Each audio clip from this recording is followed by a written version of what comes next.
A professor of agricultural economics at the Ladoke Akintola University of Technology, Ogbomoso, Olutoyin Adetunji has identified value addition as the solution of post-harvest losses in the country.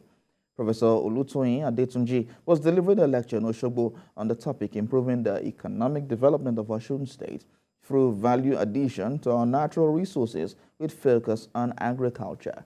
TVC News correspondent Rafiu Hamid reports.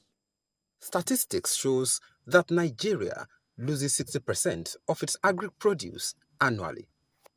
In Osun, the situation is not different despite the fact that over 70% of residents engage in farming. This no doubt contributes to hiking prices of food items. At this program organized by the Osun State Chambers of Commerce, Industry, Mines and Agriculture, Professor Olutoyin Adetunji stressed the need for government to formulate policies that will aid value addition. Value addition, it focuses on production and manufacturing of goods when there are some physical changes on it. It will change from the original state to a better state through sorting, cleaning, packing, processing, packing again, and distribution. Agriculture contributes 24% of GDP in Osun State, and the guest speaker believes this can be improved upon. May I use this medium? President of the Chambers in Osun State, Dr. Olujide, appeals to government to create an enabling environment for businesses to thrive. Processing of certificate of occupancy should be made faster and its cost be reduced by 50%. To encourage many individuals, SMEs, nano entrepreneurs to apply for it. Our investors will be highly delighted if certificate of occupancy is processed within a month. The state governor, who was represented at the event, promised to harness all business resources to improve economic status of the state. This administration will continue to facilitate a most favorably enabling environment for the development of economic activities to improve the living standard of the people and accelerate its status as a major commercial and industrial state. The event, attended by entrepreneurs and agricultural experts, also featured presentation of awards to some distinguished individuals and organizations for their contributions to the development of the state. Rafiu Hamid, TVC News, Osogbo. Begin in Rivers State, where police have promised to intensify the fight against kidnapping and other violent crimes for improved security. This zero tolerance for criminal activities was restated when journalists visited the command headquarters in Port Harcourt to commend efforts of the police in ensuring the release of a colleague who was kidnapped. Senior correspondent Uche Okoro reports. I show you that the Rivers State Police Command is on top of the situation. We will give them a run for their money. I mean criminals that enter this state.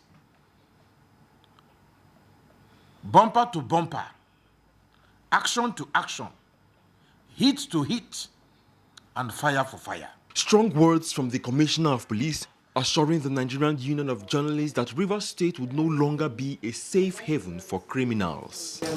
He described the release of Priest Bawokocha by kidnappers due to pressure from the police as an evidence of that resolve. Members of the gang who kidnapped journalists are still at large, but their own freedom may not last much longer, according to the police. As I'm talking to you today, those who did those kidnap, we had to hold something very dear to them, to their heart. Something very dear. Let me not expose it. And so they were so suffocating that they have no option than to drop their prey. The Nigerian Union of Journalists acknowledged the swift intervention of the police, but believe that more can still be done to protect essential workers who ply the roads at night. We are thinking of what to do next. Should we go on protest? Should we do, in what way can we draw attention so that she can be released on time? So yesterday morning, we had the cheering news that shall be released. So I want to thank you very much and the command. That is how it's supposed to be. Mrs. Wokocha is glad to be home after almost 1 week blindfolded, sleep deprived, and with little to eat in a makeshift building hidden away in a thick Ogoni forest. Other female journalists are here to support her until she can fully recover from being the news and return to reporting it. Uche Okoro, TVC News, Port Harcourt. In other news, Nigeria is working towards positioning itself amongst top countries with vehicle electrification processes.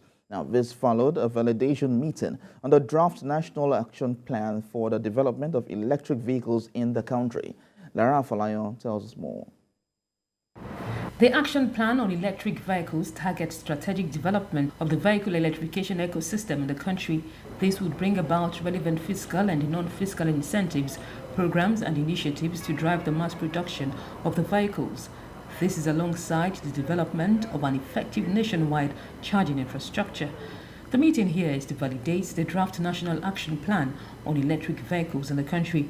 The country's automotive industry players pledge commitment to vehicle electrification, which has brought about 2 assembly plants in the country for electric buses and vans. What is it that government needs to do to come in and provide the necessary charging infrastructure across the country to make it easier to own and use an electric vehicle? And then also on the research and development, how does government promote in-house or in-country design and development to make it possible to develop EVs that are more conducive to the environment's practical, physical, and financial in Nigeria. The Electric Vehicle Action Plan is also to enable the attainment and sustainable ownership of different types of transportation systems with zero emission by both public and individual end users. The automotive authorities say they are engaged in developing applicable advanced solutions with the development of the 100% solar-powered charging stations in 3 of the nation's universities. Well, NADDC developed, like I mentioned earlier, 3 100% solar-powered EV charging stations, and then we also have a 4th one here in Abuja. So NADDC itself has 4 and more are coming. We're collaborating with more universities to set up more charging infrastructure. Now that is purely government side. If others can do it, we can actually plan because we have very good roads, and the roads are well structured in such a way that you can have a good control and a good, if you like, sensors along the road, so you can have autonomous vehicles, not just electric, but autonomous vehicles.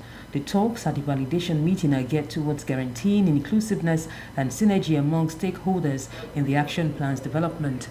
Lara Folayo, TVC News.